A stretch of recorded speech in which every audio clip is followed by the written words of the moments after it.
Hello children, hope finds you in the best of your health and safety. Today in English grammar we are going to start with a new concept and that is modals.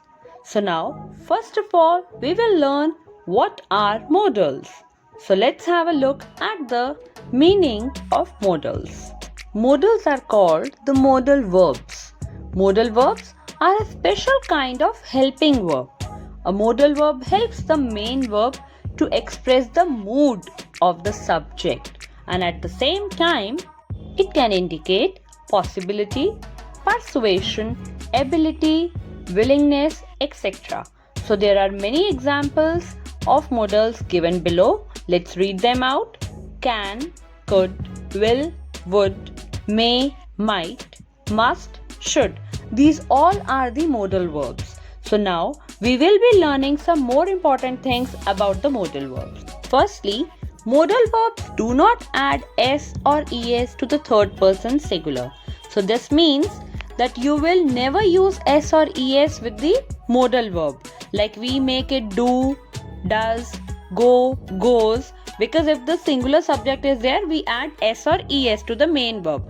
But here, with the modal verb, we don't have to add any s or es. We will simply say, he can swim. The can will remain can whether it's being used with the singular subject or the plural subject. So the modal verbs don't need any of the additional s or es.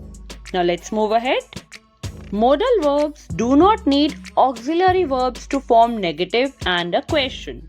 You know children, we have learnt in the auxiliary verbs that when the auxiliary verb is missing, we add the magical auxiliary verb, the special one do, does or did. But here, we don't need any such auxiliary verb to make it a negative or a question. Like the example is, she should stay.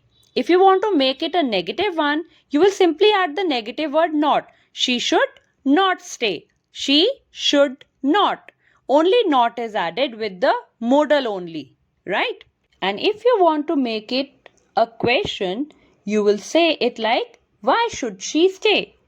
The auxiliary verb is brought forward to make a question. Similarly, you have brought the modal verb forward. Should is before the subject. Why should she stay? Right? And the third important thing about modals is modal verbs do not have infinitives or ings. Like we are calling them verbs. So we add ing to the verbs. Can, canning cannot be there. But jump, jumping can be there. Right? So with the modal verbs, you don't add any of the ing also. I hope these three important things about modals are clear to you all. Now let's look at the list of modal verbs and their usage. Among common modal verbs we have can, could, may, might, will, would, shall, should, ought to, must. These all are the modals. Now let's look how to use can. We use can to show ability, possibility, like they can control their own work. You're talking about their ability, what they can do. They can control their work. Next, it talks about the impossibility. We cannot fix it.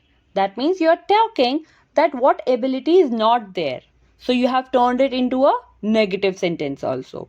Another thing for which can is used when you are asking for permission. Can I bring here? So you are asking permission. And can is also used when you are requesting. Can you help me? So in all these situations, in all these moods, this modal verb can is used. I hope this is clear to you all.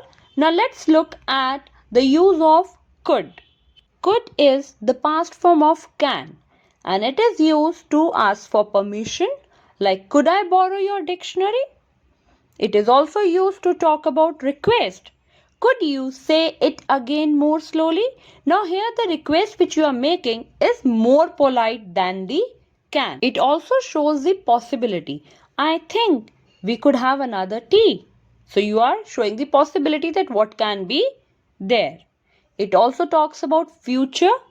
I wish Cinderella could meet me next week.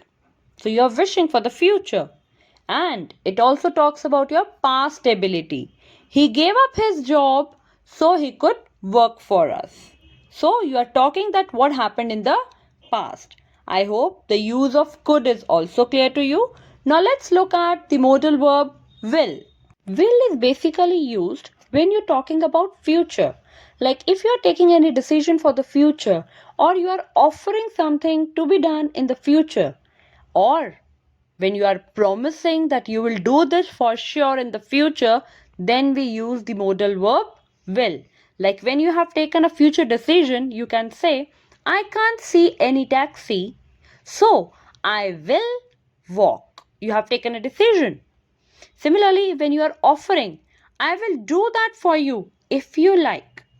You have given an offer to the person, and that depends upon the decision of him whether he says yes or no, then you will do it. So it's all about the future. And nextly, when you are promising, I will come back on Monday, here you are very sure that what you are going to do in the future, that you will surely come back on Monday. I hope this is clear to you all. Now let's look at the next modal verb, that is would. Would is used to seek permission, to request, or to give an invitation. Like, would you mind if I brought a friend with me? So here you are seeking permission that I hope nobody is going to have any objection if my friend is going to be there with me. Similarly, when you are requesting very politely, then you use would. Would you mind waiting a moment? So you are requesting very politely. And next is invitation. Would you like to play basketball this Friday?